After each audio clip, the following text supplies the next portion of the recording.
Sampurasun tepang deui di channel Berkah Segara. Mangga wilujeng ngabandungan carios pedang wasiat bagian anu salajengna. Wilujeng ngabandungan mugia janten pangguberahmana.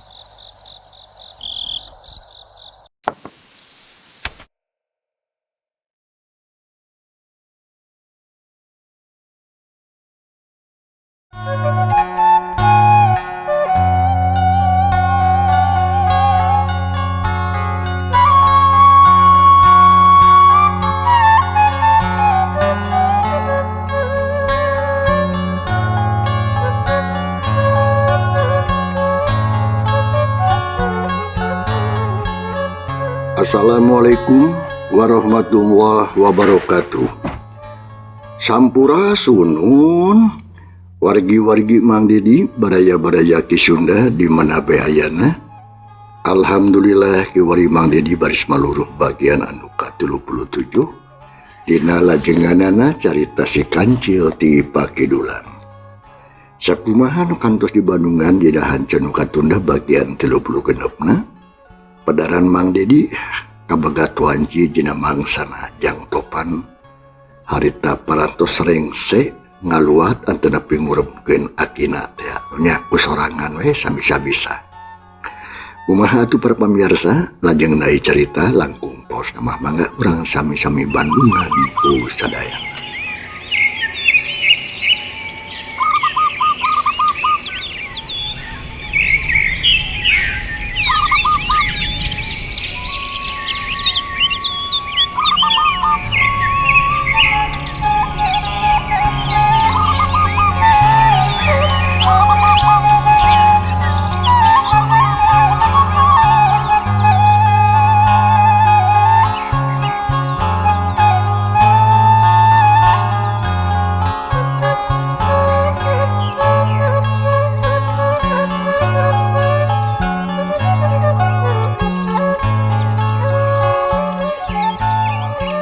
Panjangna alam sore jeung peuting dina ieu carita teu kacaturkeun.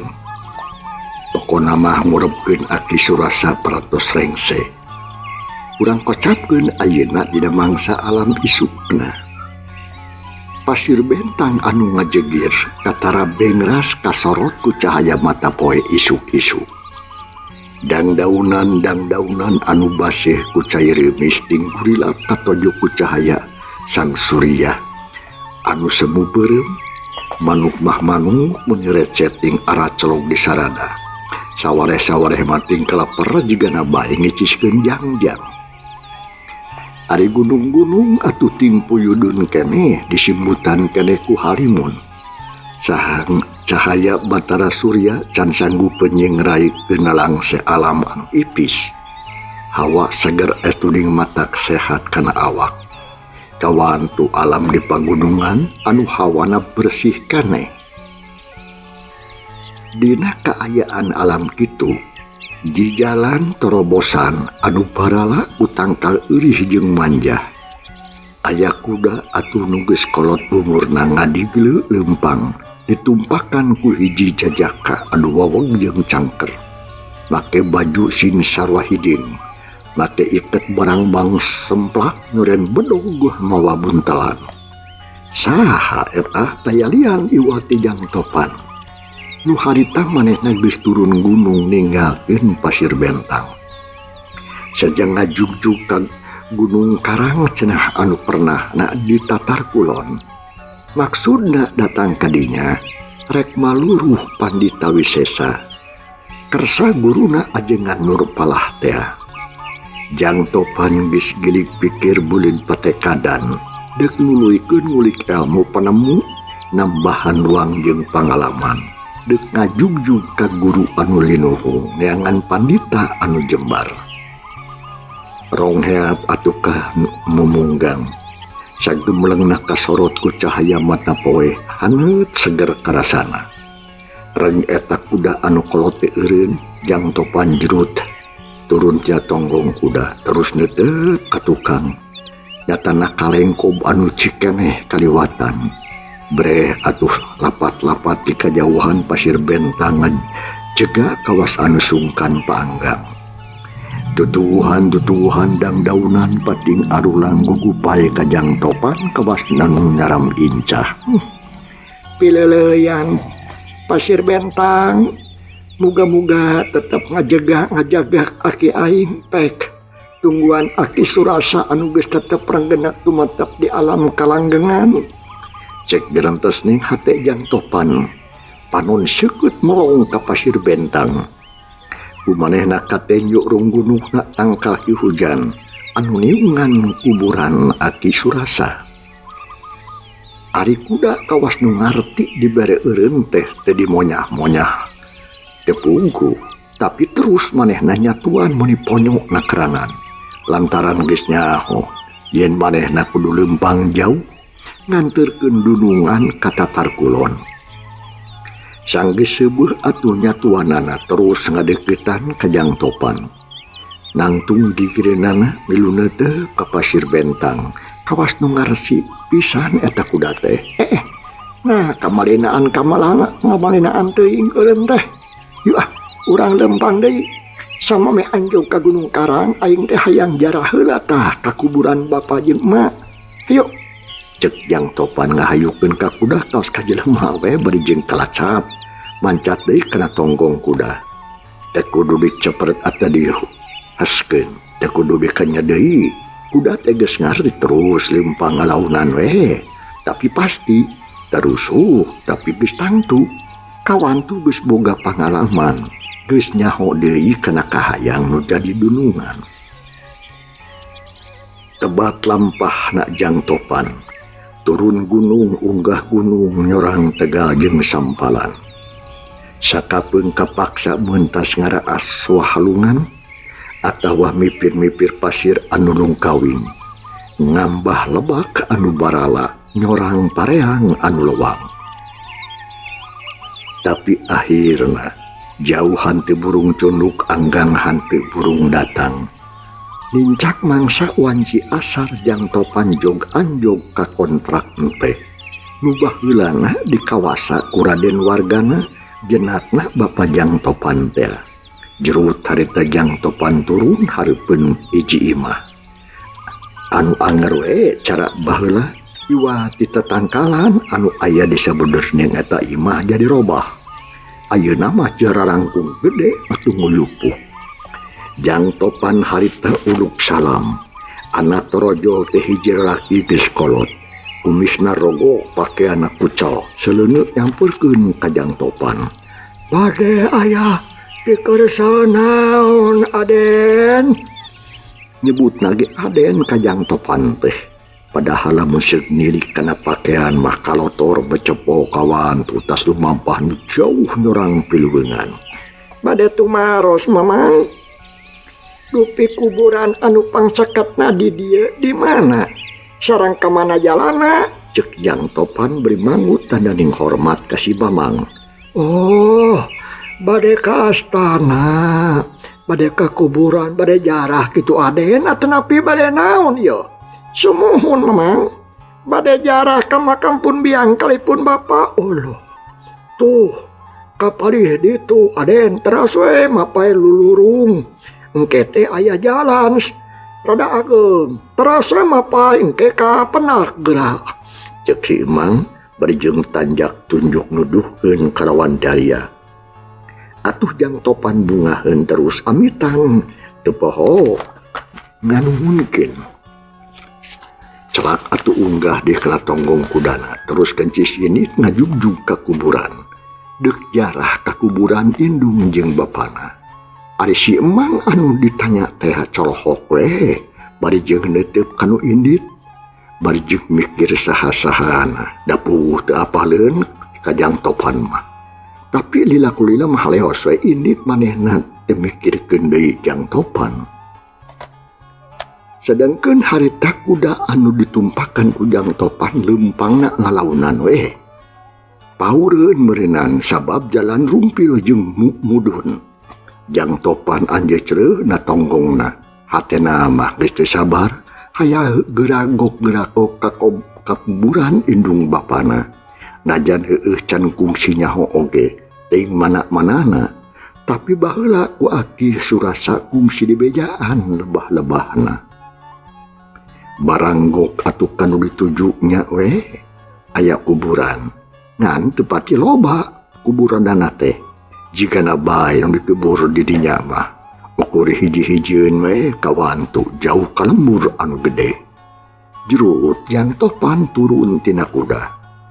Terus luak-liuk nempoan tangkal samoja anu ngareneng jeung kaca piring. Dak kitu panuduhanana teh ku Aki Surasa saencana maot teh breh aya di sisi teu jauh jeung tangkal caringin. Jang Topan ngalengkahkeun sukuna leumpang lalaunan ari kuda nungguan we di dinya bari jeung beres nyatuan. Moal salah ieu meureun ieu. Cek hate Jang Topan bari rageureun brek deku. Dikirin kuburan anu ngarendeng dua. Tutunggulna sarua, cirina oge sarua. Tanda-tanda anu disebutkeun ku Aki Surasa teh aya kabeh. Jang Topan sakedapan mah melong kana eta kuburan anu dua. Hatena mah ngarakacak ujung-ujung breh kacipta. Kumaha kayaan indung bapana waktu tas ditandasa kuno jahat. Laket ari hate Jang Topan leuleus malah hampir teh katahan. Lamun ras ingat kana bapatah Aki Surasa mah hayang cerik jejeritan jadinya deket kuburan. Tapi kuburan kaburu sadar maneh di kuburan mah teu hade kikituan jeung kapikir deui ku Jang Topan ge. Yen kitu pata teh moal aya gunana. Da ayeuna mah geus kitu kajianana. Kula canggem bagja awak takdir ti Gusti yang widi mau benang dipungkir. Atubrak Jang Topan harita sila. Terus ngadua husuna karanan ngaduakeun arwah indung jeung bapana. Nu kiwari geus keur aya di alam kubur. Geus rengse ngajalankeun tugasna di alam dunya. Basa Jang Topan ngadua manuk nu tadi recet ngadadak jempe. Angin leutik ngahiliwir nebakana dangdaunan aroyan pating arulang. Plak plik pluk atuh kalakay ragrag ngagoler gigireun Jang Topan. Namprak taya-daya pasrah kana kadar ti pangeran. Nampi kena takdir ti Gusti Yang Widi. Kawas ngahaja meremisil ka Jang Topan. Sangkan hirup tumamprak kanu kawasa. Jang Topan sanggeusna rengse ngadua ngabudahkeun kapanasaran hate. Jang Topan cengkat kitu ge lalaunan jiga nu titingkuheun. Dina hate ngagerentas harita. Bapa ge ibu abdi doakeun sajamia ngalalana maluruh guru neangan pandita nu jembar. Mugi-mugi ibu jerang bapa ginuluran karahayuan ginanjar kaulejengan aya dina panang tayungan Allah. Sareng kenging rahmat salami di alam kubur. Ditampi iman sareng Islam dihapunten tina samudaing kalapatan. Itu cek berentas ning hate Jang Topan berijeng remong tetenjuan teh sabab kehalangan ku cimata. Suku rada berat tarek direngkahkeun teh. Lamun teu ras mah kana kaayaan hayang cicing we di dinya. Hayang nungguan kuburan ngan rokaya matak buntulah kupuga gelampah meureun jigana menggatkeun lakon hiru. Nya nu satuluyna mah sanggeus sadar Jang Topan maksakeun kencis indit ngalengkah ge asa berat. Hate atuh ngait kanu jadi indung jeung bapa nu kiwari geus merengah di kalanggengan. Go kana kuda. Nameh mancal kena tonggong kuda. Red ngaret deui kana kuburan anu sadua-dua. Seblak hate lumenyat ngarah narik napas anu panjang. Celak kana kuda terus leumpang lalaunan eta kuda teh. Beuki lila beuki jauh ninggalkeun kuburan nu jadi olotna. Ayeuna mah Jang Topan jongjon. Jang Topan teh kebatu mampah maju ngulon deuk ngajugjug ka gunung karang anu mangkuk di tatar Pandeglang. Kasugri para wargi can urang tunda heulah di hanjuang siang orang tenden dihandelem sieun paranti nyokot ninggalkeun. Ditunda gesan alaeun ditenden gesan sampereun. Mangsa datang insyaallah bakal tepang deui. Ayeuna urang ngaguar heula hiji carita. Lalakon anu can kungsi kacaturkeun. Nyatana di hiji tempat nu pernahna di basisir Laut Kidul. Nyatana di wewengkon Cidadap Cimandiri.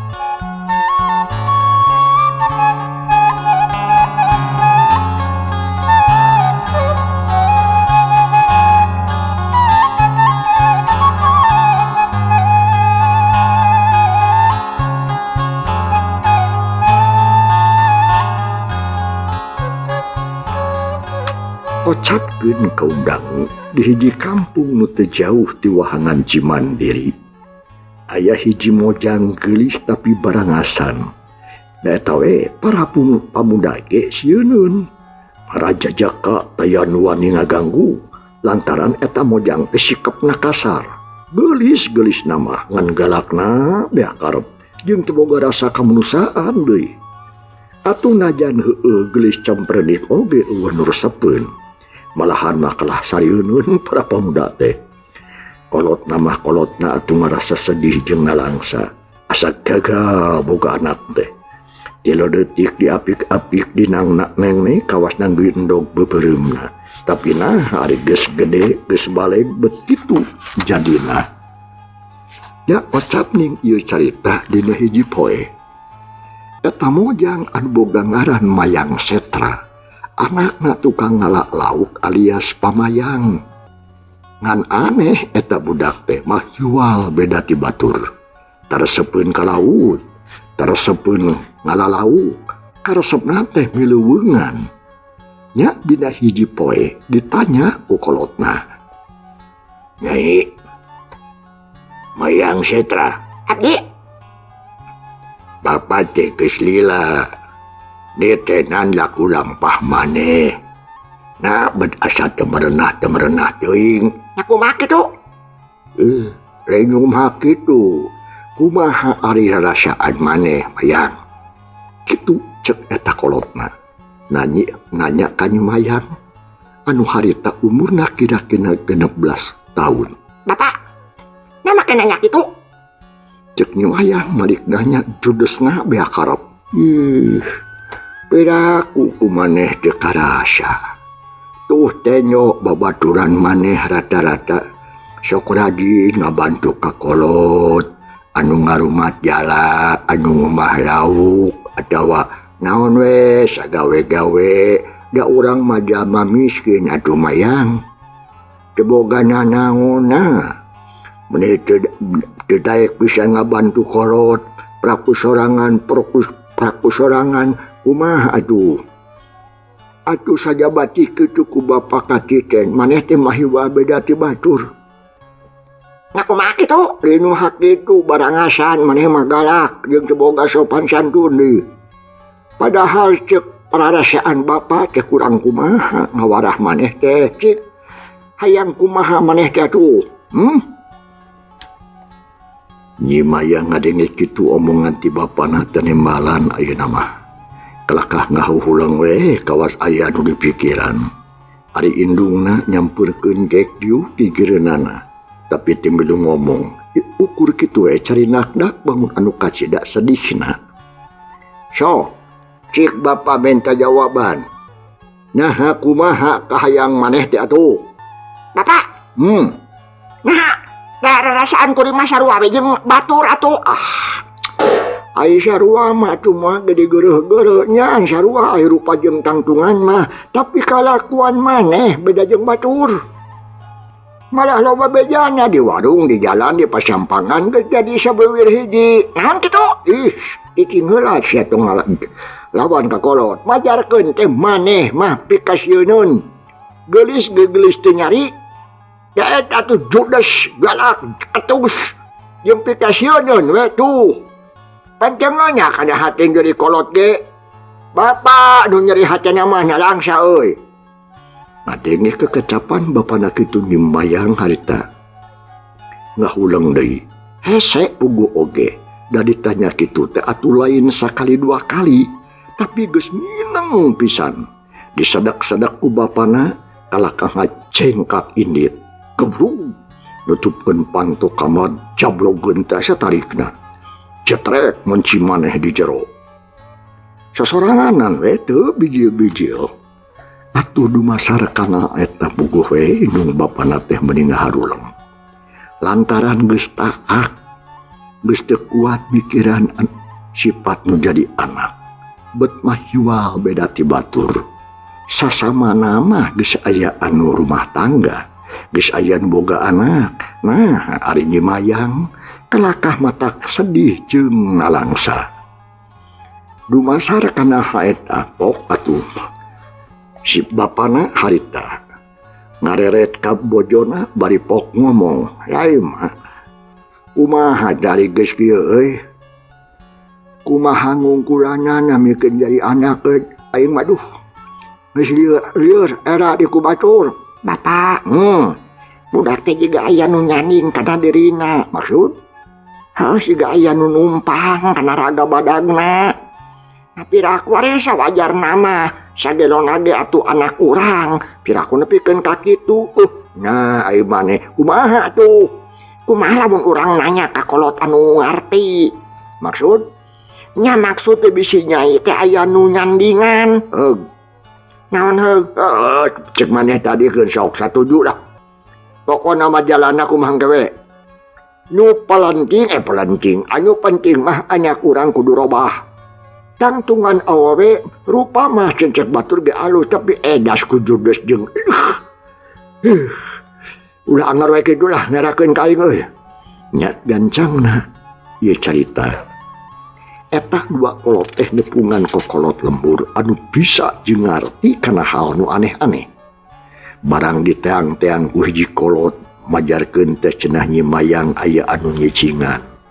Alatan dina ngalamun tadina teh mineng ngalamun teuing, jadi ngandrege geuning wungkul nyimayang teh. Da jajeroana mah lain cenah.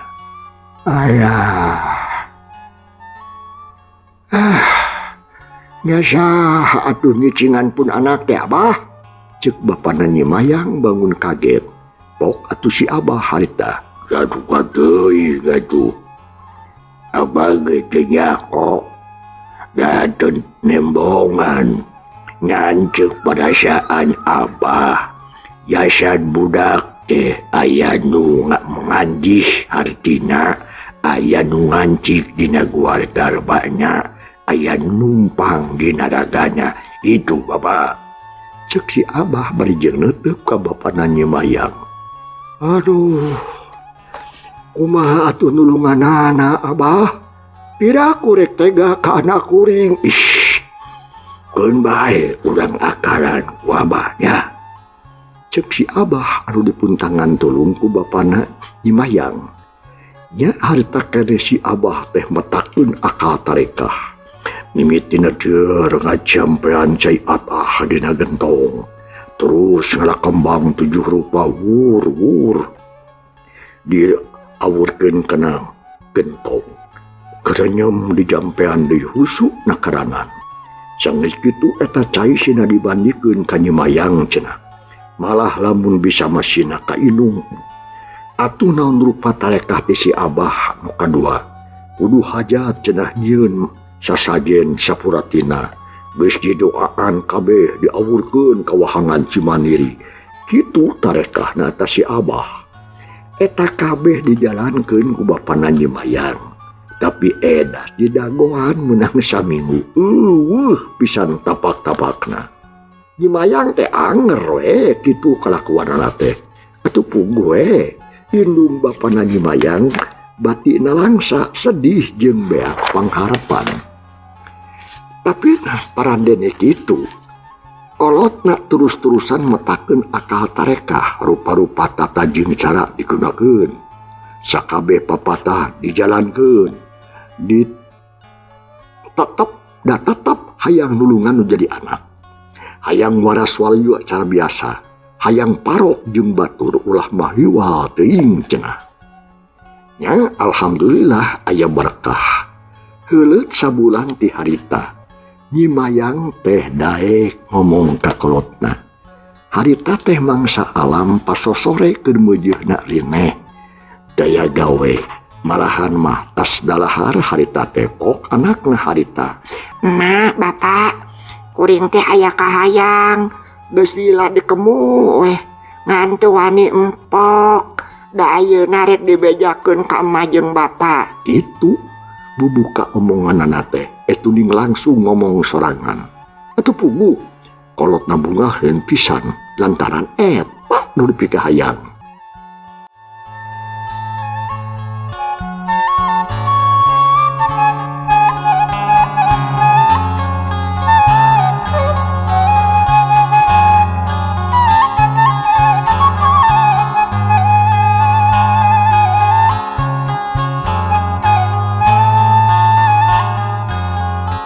Oh bapana harita bagja kepentingan yaking. Syukur bagja kumanyangan. Buguh bapak teh ngadap-ngadap di bareto hayang ngadenge omongan hijab gitu cik kumaha. Kayang hijab teh cek bapana bari jeung marah mae. Anakna dipelong penuh kanyaa. Hooh nyai, hayang naon atuh? Indungna nyambung nyarungsum kena kekecapan salakina. Pok atuh harita. Nyimayang set memeh ngajawab pananya indung bapak mikir heula. Tarangna kerang kurung bibir renyak renyuk kukolotna di dagoan. Sanggeus sadalila pok atuh nyimayang harita. Ma, bapak, kuring teh geus hayang boga salaki. Plong we indung bapak ngemplong hatena. Bunga nuti aya papadana.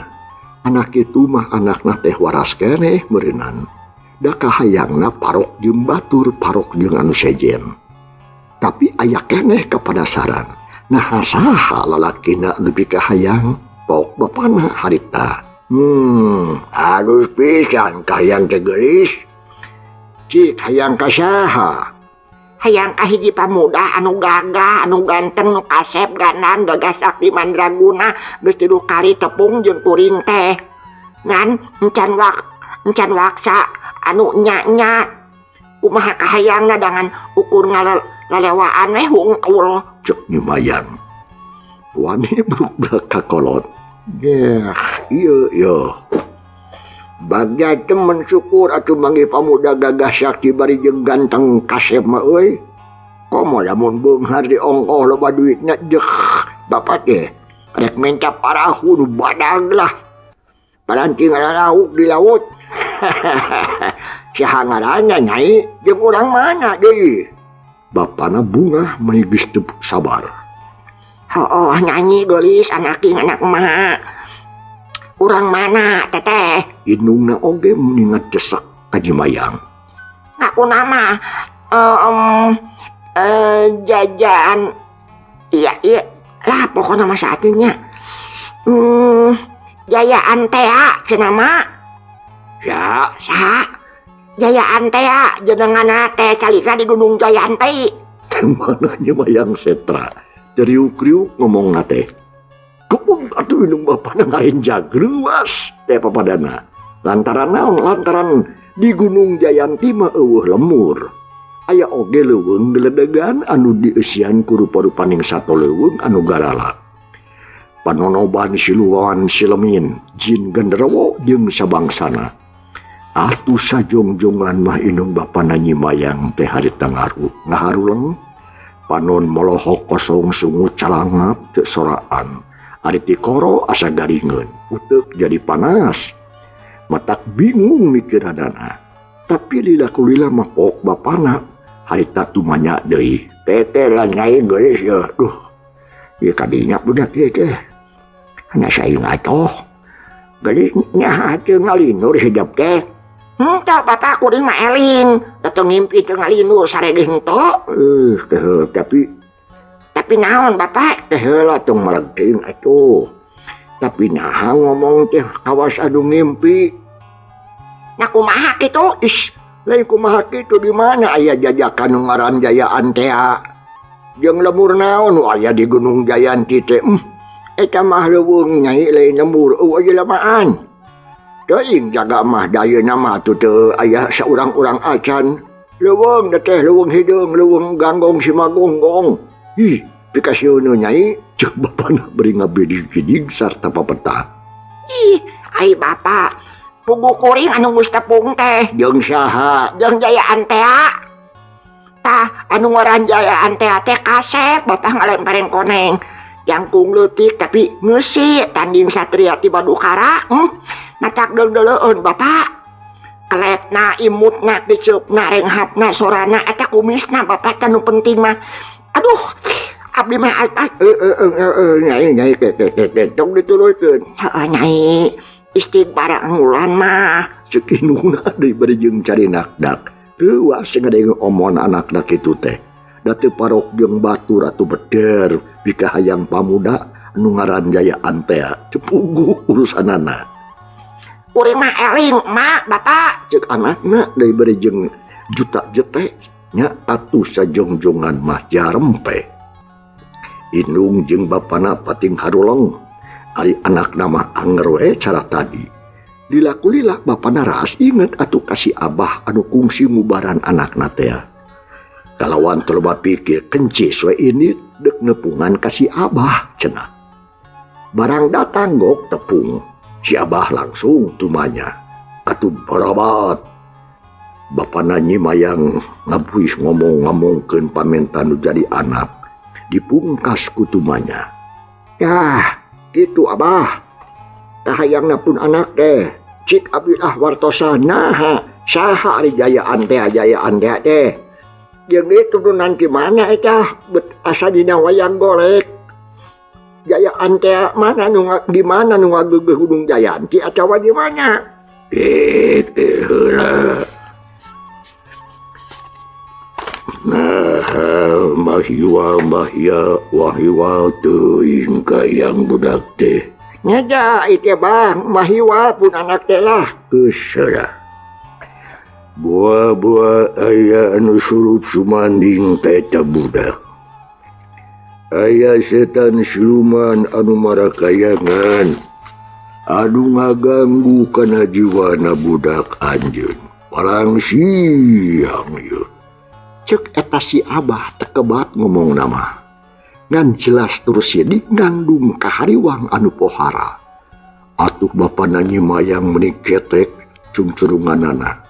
Utak gitak asa teu paruguh. Malah pok harita bapana nyimayang. Ngeda abah puguh. Kuring ge hariwang ge. Cik atuh nyuhunkeun diad. Bong bolongan anaknya saha Jayaan teh abah. Anu saenyana cingat lieur anu piraku aya. Ngaran jelema biasa Jayaan teh kasina wayang. Cuk bapana. Nyimayang teh keukeuh nanyakeun ka si abah tina ngeunaan ngaran Jayaan teh. Oh, si abah harita. Ye eta teh sanyana mah nu aya ngaran Jayaan teh baheula basa pakuan Pajajaran runtag. Itu ge ceuk beja, ceuk dongeng, ceuk carita. Da ngeunaan bener jeungheun henteu nama abah ge teu nyaho. Kumaha tah? Caritaanana abah. Kieu dengekeun. Dina mangsana Prabu Siliwangi dibeberi ku tentara Banten. Putrana anu jadengan Putri Purnamasari papisah sareng Ramana. Tapi sarua lumpatna teh maju ngidul. Mapai-mapai leuweung ganggong si magonggong leuweung hideung anu tara kasabah ku manusa. Tah harita eta putri teh kasusul ku tentara Banten anu dipimpin langsung ku Raden Jayaan teh. Di hiji pasir kasusulna teh Jayaan teh gelut jeung pengawal putri anu ngaranna Kalang Sunda. Jayaan teh bobor karahayuan Aryas eleh tebikeun ka tiwasna nya dikuburkeun di eta pasir.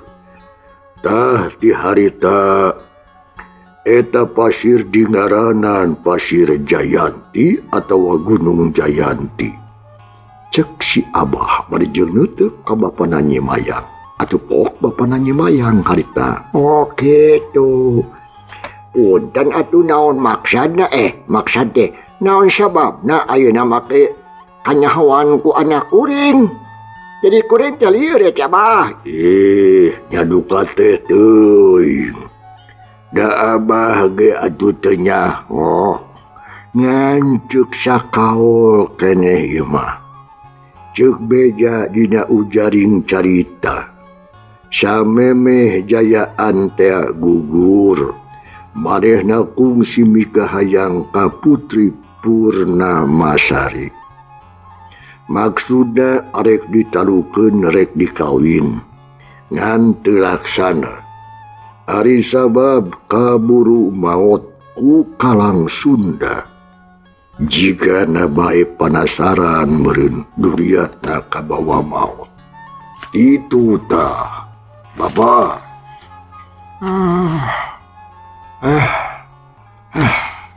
Baru kanan nepikeun ka kitu.